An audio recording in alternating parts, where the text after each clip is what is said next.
Bumisita tayo sa ating mga tanim. Yan. Tapos titingnan natin tong ating patola. Ayan, medyo makapal na. Madilim na sa loob.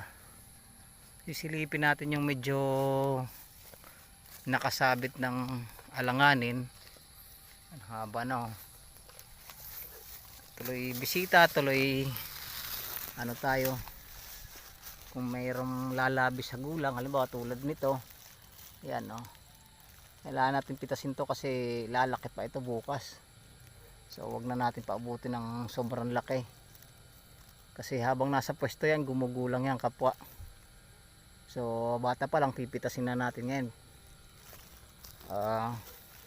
At check pa natin yung ibang area, ibang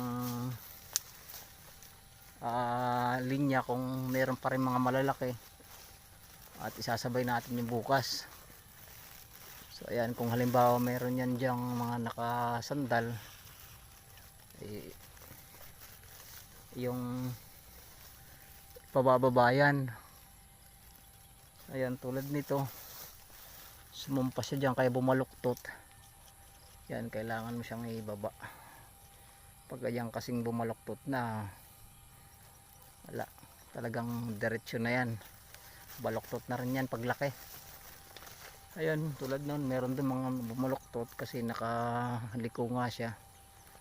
So yun ang ating babantayan dyan pagka tayo may patola. I-check natin yung ating tanim. Kahit pa maganda pag-aabono mo, kung halimbawa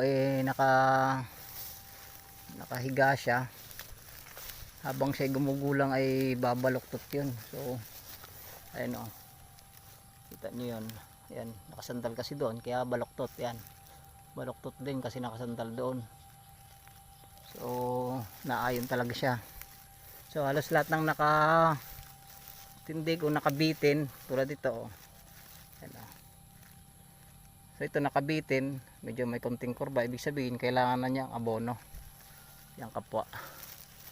Kasi hindi ko pa ito naabonohan kapwa, kaya ganun talaga, kailangan na natin mag-abono.